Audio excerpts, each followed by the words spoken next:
Bom dia, pessoal. Bem-vindos a mais uma aula de história. Espero que todos vocês estejam bem.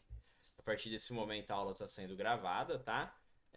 Lembrando que você não precisa ter vergonha de perguntar, de tirar sua dúvida, nem que for para perguntar no chat, tá? Ali do lado, nas mensagens, porque esse vídeo aqui fica só para vocês mesmo, tá? Eu não mando ele para mais ninguém, eu mando só pros grupos de sexto ano. Não precisa ter nenhuma vergonha, até porque não é vergonha nenhuma você ter dúvidas e eu tentar respondê-las, né? Tem coisa que às vezes você pergunta e eu fico assim, putz, cara, eu não sei, hein?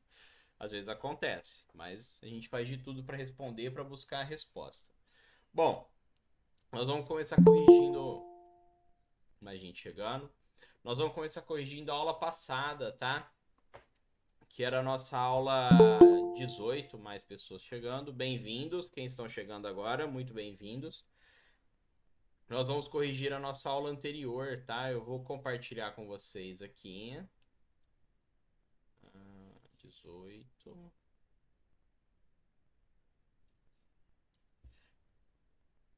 Pessoal, tá aparecendo aí a minha tela? Sim. Sim, Legal, então. sim. Boa.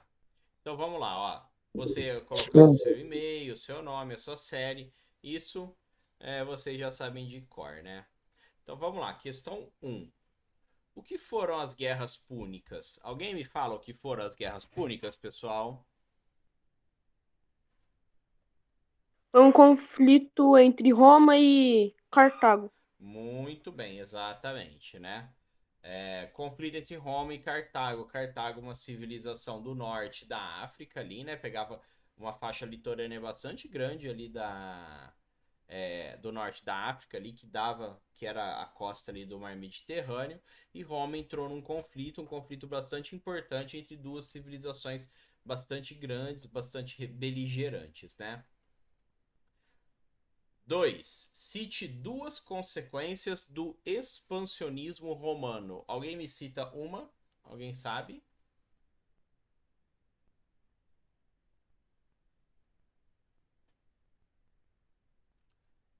Ó, vou colocar aqui, tá?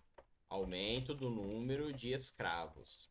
Lembra que os escravos vão aumentar porque Roma está expandindo, está derrotando outros povos e esses povos eles são derrotados, né? E no mundo antigo o povo derrotado se tornava normalmente, né, os soldados que estavam em guerra com o, a nação, né, ou contra a nação, não, contra a civilização vencedora, esse povo se tornava escravo, tá? Então você tem um aumento do número de escravos e você tem o envio de riquezas para Roma, né, gente? O envio de riquezas dos povos, dos locais conquistados, enviavam para Roma, certo?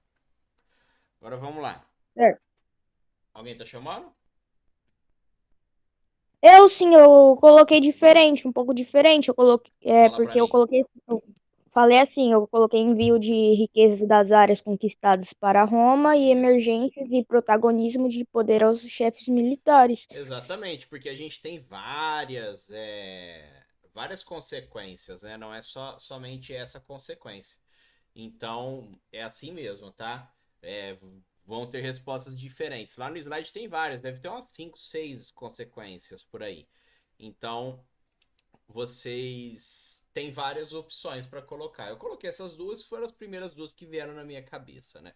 Mas essa da emergência dos chefes militares vai ser muito importante, em especial porque no fim da República, né, que é o que a gente estava estudando aqui, a República vai cair e quem vai assumir o poder são esses poderosos militares. 3. Sobre as conquistas romanas, assinale a alternativa correta. Vamos lá. As conquistas romanas enriqueceram os camponeses. Tá certo ou tá errado isso aqui? Errado. Errado. Errado, muito bem. Os conflitos levaram à estabilidade política. Tá certo ou tá errado? Errado. Errado. Errado. Os generais, obtendo mais poder político e ficando mais poderosos, faziam os patrícios enriquecerem.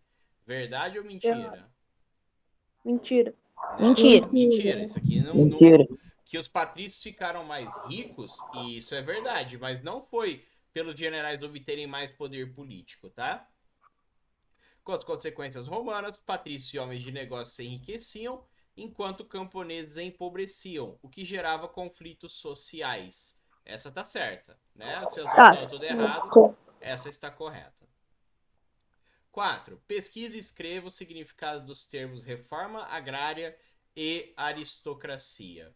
Pessoal, ó, essa aqui era uma questão de dicionário, né? Eu não vou escrever aqui novamente, tá? Para vocês. Mas reforma agrária é uma forma de reorganização das terras, tá? É você pegar grandes lotes de terra e que está improdutivo normalmente, né? Dividi-lo e entregar a pessoas que não têm trabalho, certo? E a aristocracia é um governo de quem possui mais lotes de terra, né? Normalmente você vai encontrar também é um governo de quem é dos nobres, né, da nobreza e tal, mas a aristocracia geralmente está ligada a quem é poderoso pela terra, tá? Por ter bastante terra. 5. O que foi o primeiro triunvirato? Foi um governo formado por Júlio César, Pompeu e Crasso devido à instabilidade política em Roma? Sim. Sim. Essa aqui é a correta, né? O primeiro triunvirato não é o nome do expansionismo romano, porque o expansionismo romano tem um nome, expansionismo romano. Foi o nome da primeira guerra civil romana? Não, porque Roma já tinha tido outras guerras civis e não tem nada a ver. Foi um governo formado por Júlio César, Pompeu e Crasso devido à derrota para Cartago nas guerras púnicas. Errado também, né, gente? Se Cartago tivesse ganhado de Roma nas guerras púnicas, a gente provavelmente estaria estudando aqui Cartago e não Roma, né? Porque a história, infelizmente, né, para o bem ou para o mal, ela é contada pelos vencedores, né? E a gente acaba estudando mesmo Roma, mas se você quiser estudar Cartago, você encontra aí vastas fontes para você estudar. Beleza, galera? Essa foi a nossa atividade da aula 18, tá? Agora nós vamos iniciar a aula 19, porque nós vamos falar sobre o Império Romano em si, tá? Nós vamos ver o que foi esse Império Romano, quem era essa galera aí. Vamos lá.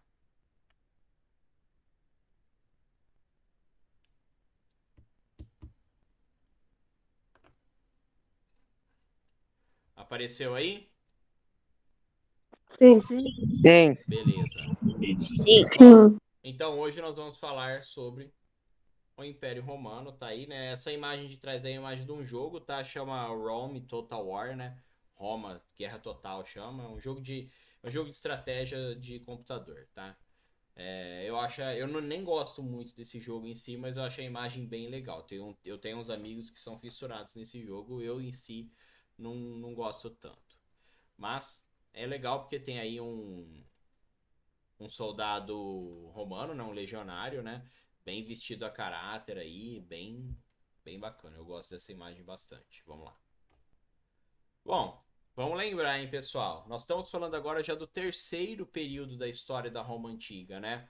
Que é dividido aí monarquia, república e império. Hoje nós vamos começar a falar do império porque a república já entrou em crise, né? Aquelas instituições republicanas, né? Tribunos da plebe, consulado, o Senado vai continuar existindo, mas essas outras coisas aqui vão começar a ruir e vai dar caminho para o império. Não há muita evidência histórica sobre a monarquia, mas nós conhecemos bem como funcionou a república, que significa coisa pública, onde havia participação da população em geral, né? Você não tem, lógico, participação das mulheres, das crianças, dos estrangeiros, dos escravos, porque nessa época você tá falando de uma época em que somente nascidos em Roma, né? E que fossem ou plebeus ou patrícios participavam da política. E após um período bem sucedido, a República começa a entrar em crise, levando a lideranças militares em Roma, que é o triunvirato. Ok, pessoal, até aqui é só pra gente mexer o cérebro aí, pra gente se lembrar um pouquinho. Então, o fim da República também a gente vai estar lembrando um pouco, né? Em 60 a.C., o Triunvirato, né, que é aquele de Crasso, Pompeu e Júlio César, assume a liderança da cidade. Vão passar 6 anos, né, gente? Lembra, hein? Quanto menor o número de antes de Cristo, mais próximo da gente, tá? Quanto maior, mais antigo é. Então, 54 antes de Cristo, ele é mais perto da gente do que os 60, tá? Passei sem querer. Então, em 54 a.C., o Senado, essa instituição que vai continuar existindo, tá? Ele vai nomear Pompeu como o único cônsul de Roma, certo? O Pompeu, ele era um dos líderes da cidade, um deles, e o Senado vai nomeá-lo como o único cônsul de Roma. Ou seja, ele vai assumir a liderança sozinho, tá? Isso, claro, vai desagradar boa parte aí do pessoal, em especial o Júlio César, que ele é um líder. Lembra, o Júlio César ele era bem ligado às camadas populares da cidade e ele era bem quisto. Ele era um general romano, né? Ele era bem quisto pelas suas legiões, né? Pelos seus exércitos. Então, passados ali 5 anos, em 49 a.C., Júlio César. Opa, tem gente chegando, peraí.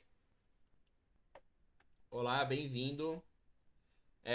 O Júlio César ele vai marchar com seus soldados até Roma, tá? Ele vai juntar os seus soldados e vai entrar em Roma com eles, ou seja, vai fazer o que a gente pode se falar de um golpe de estado, tá? Ele vai destituir Pompeu, vai tirar o Pompeu à força da cadeira de cônsul, né? E ele vai se proclamar ditador vitalício.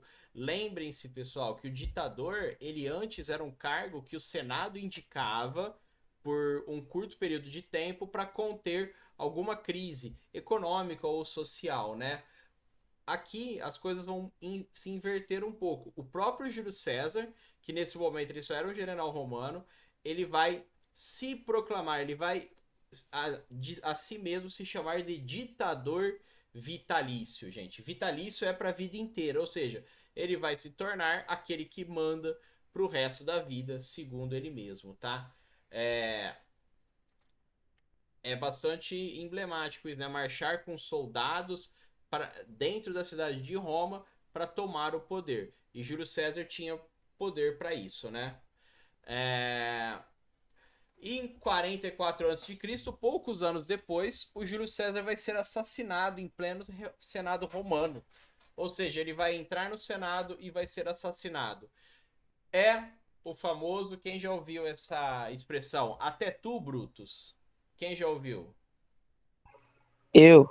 Então, essa expressão, ela vem do assassinato de Júlio César, porque uma das pessoas que vai assassinar Júlio César vai ser o próprio filho dele, Brutus, tá? Que era um familiar, né? Então ele vai falar assim: até tu conspira contra mim, Brutus, até tu me quer morto, né? É bastante emblemático, né? E nisso houve violenta reação popular. Percebam, pessoal, que a gente ainda não está falando de imperador em si, tá? Nós estamos falando ainda de ditador vitalício. Você está aí numa fase de transição ali, apesar que um ditador vitalício ele acaba se tornando um imperador, né? Claro que depois desse assassinato houve violenta reação popular, porque se vocês se lembrarem, o Júlio César ele é bastante ligado às classes sociais, aos grupos sociais mais populares. Você tem um quadro, né, gente, feito no século XVIII, 1798, né, então muitos anos depois do fato realmente ter acontecido. Você tem aí a morte de César, né, gente? O César, vocês. Dá pra saber quem que é o César aqui, não dá? Quem que é o César? Quem que é o Júlio César, galera, aqui nessa imagem? A pessoa que tá. Pessoa que tá entre a maioria das pessoas em volta tentando matá-lo. Isso, exatamente, gente. Aqui o Júlio César, ó. meio É que o homem de caindo no, amarelo e vermelho. meio que caindo no chão, né? E você tem ali figuras romanas, né? Senadores, principalmente, para apunhalá-lo e matá-lo, né? Aí você tem essa cena aqui, né? As pessoas assustadas e tal, mas Roma era cheia de conspirações, né? E vão matar Júlio César. Beleza. Então essa é uma imagem bastante emblemática, né? Mas que foi pintada muito depois, né, gente? Ela não foi pintada na mesma época de que aconteceu, né? Até porque seria difícil ter sobrevivido tanto tempo uma pintura em si. Mas é isso aí, vamos continuar. Bom, pessoal, depois que o Júlio César morreu, começou o segundo triunvirato, que foi composto por Otávio, Marco Antônio e Lépido. Ah, pessoal, uma curiosidade aí, né? Antes de morrer, né, o Júlio César ele teve uma relação com a Cleópatra do Egito, tá? Nessa época, o Egito ele era meio que dominado, muito influenciado por Roma, tá? E a Cleópatra, que é de linhagem grega, mas ela era uma figura importante dentro do Egito, ela vai se relacionar com Júlio César, inclusive eles vão ter um filho, tá? Que é o Cesarião. Então, para vocês verem, né? Cleópatra, que era de linhagem grega, que governava o Egito, tem tem um caso aí, né? Uma relação com Júlio César e ambos vão ter um filho, né? Então você tem aí uma mistura de Egito, Grécia e Roma, tudo com duas pessoas juntas, né? Bem interessante para vocês verem como que todos esses lugares aí, né, que a gente já estudou, eles começam a conversar bastante entre si, tá? Em 31 a.C., o Otávio, tá, gente? Que ele era ali um dos caras do segundo triunvirato, ele vai tomar o poder. Aí sim, Otávio é o primeiro imperador de Roma, tá? O Senado vai lhe conferir o título de Imperator, ou o nome? Imperator, né? Ou Imperator, né? É, chefe militar e general, isso que significa imperador, tá? Príncipes, ou seja, ele vai ser imperador e príncipe, né? Que é o primeiro cidadão, o chefe do Senado, e vai chamar ele de Augustus, que é divino, consagrado, né? Vão colocar nele, inclusive, uma aura de pessoa inspirada pelos deuses, né? Escolhido pelos deuses, né? Então, Otávio Augusto, imperador príncipe, certo? E aí terminava oficialmente a República e começava o Império, em que o imperador concentraria os principais poderes. E aí, quais eram os poderes desse cara, desse imperador, hein? Ele era tido como Pontifex Maximus, ou seja, ele era o chefe da religião, tá? O supremo sacerdote, ele ia mandar na religião. Ele era Augusto, ou seja, divino, né? Ele era tratado como um verdadeiro deus entre os homens. Ele tinha o direito de vetar qualquer decisão do Senado, ou seja, quem mandava no fim das contas era ele, né? Se o Senado falasse algo que ele não achasse proveitoso, ele ia falar assim: não, isso eu não quero, e vai vetar, né? Ele era o comandante supremo do exército, ou seja, ele mandava em todo o exército, tá? Isso vai é, diminuir bastante aquela influência daqueles generais dentro do exército, porque agora ele era o comandante de todo o exército de Roma, tá? Ele controlava a administração pública, ele nomeava os governadores das províncias, que eram os territórios que Roma dominava durante a sua expansão, né? E ele cunhava as moedas de ouro e prata, ou seja, ele que dava valor a essas moedas, tá? É como se ele que assinasse a cédula de dinheiro, né? Mas na época você não tinha dinheiro em papel, você tinha dinheiro em moedas de ouro ou prata, tá? Então, gente, basicamente o imperador fazia o que queria, né? Ele era o pontífice máximo, mandava na religião, ele tinha o direito de vetar as decisões do Senado, controlava a administração pública, era comandante do exército. Então ele era agora a figura central. O Senado vai perder um pouco da sua proeminência, tá? Ainda vai ser uma instituição importante de Roma, né, para elaborar leis e etc, mas não vai conseguir fazer nada que fosse contra o imperador. tá? O que você tinha antes da população participando da república, né? E ali ouvindo-se as várias vozes, meio que vai ser suprimido, porque quem vai mandar agora é o imperador, e faça-se a vontade do imperador, né? A César o que é de César. Bom, então hoje a gente viu um breve histórico sobre como a república chegou ao fim e o império começou. Vimos a morte de César e os poderes atribuídos ao imperador romano. Beleza? Alguém tem alguma dúvida sobre o que a gente acabou de falar, pessoal? Não, já até tô fazendo. Então vamos agora ver as nossas atividades. Deixa eu parar de compartilhar aqui.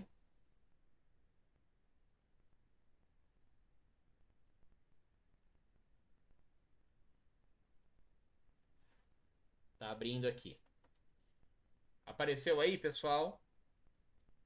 Sim. Então vamos lá. Questão 1, questão de completar. Assinale a alternativa que completa corretamente o texto.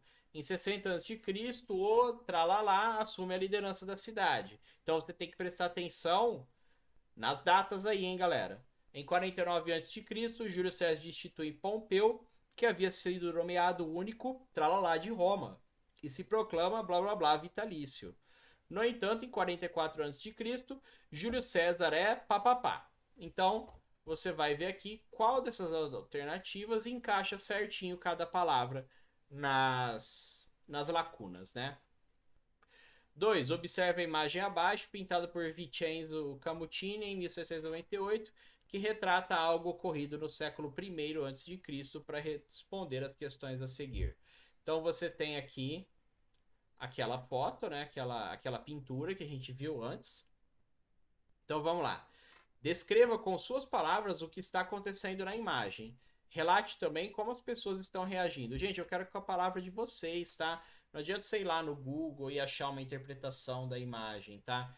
Isso é visual. O que você está vendo aqui? O que está acontecendo nessa imagem? É isso que eu quero que você escreva, tá? Não precisa ser uma resposta enorme, mas também não adianta você escrever isso aqui, escrever aqui, luta. Não quero isso, né? Eu quero que você escreve direito aqui para eu entender, tá? O que está acontecendo. Finge assim que você está explicando para alguém que não enxerga, tá? Descreva o quadro. O que está acontecendo? Onde eles estão? O que está fazendo? Como as pessoas estão reagindo, tá? B. O autor da obra, ou seja, o Vincenzo Camuccini, viveu na mesma época em que o fato pintado ocorreu? Explique. Então ele viveu no mesmo tempo do que ele pintou aqui? Isso que aconteceu, ele viu acontecer e ele pintou? C. De acordo com a sua resposta acima, é possível afirmar que o quadro retrata a cena exatamente como aconteceu, ou pode ser que tenha muito da imaginação do pintor? Explique. Então, de acordo com o que você responder aqui, se ele viveu na mesma época do fato pintado, ou não, né? E aí você vai falar se ele retrata exatamente como aconteceu, ou pode ser que ele tenha imaginado muito disso para ter feito a pintura. 3. Em relação ao imperador de Roma, assinale a alternativa incorreta. Então vai assinalar que está errado, certo? Pessoal, alguma dúvida aqui nessa atividade? Não. Tudo tranquilo? A atividade lá da pintura, ela é para vocês darem uma olhada na pintura lá, né? Para vocês interpretarem, gente. Vocês têm que ler aquele quadro, aquela pintura, tá? Bom, pessoal, então por hoje era isso. Obrigado por terem comparecido aqui tão cedo comigo. Espero que vocês tenha sido proveitoso, tá? E é isso, galera. Muito obrigado. E estão dispensados. Até mais, galera. Tchau, tchau. Muito obrigado. Tchau. Até mais. Tchau. Tchau, tchau. Tchau, professor. Já tô até fazendo. Tchau. Até mais. Tchau, professor. Tchau, tchau.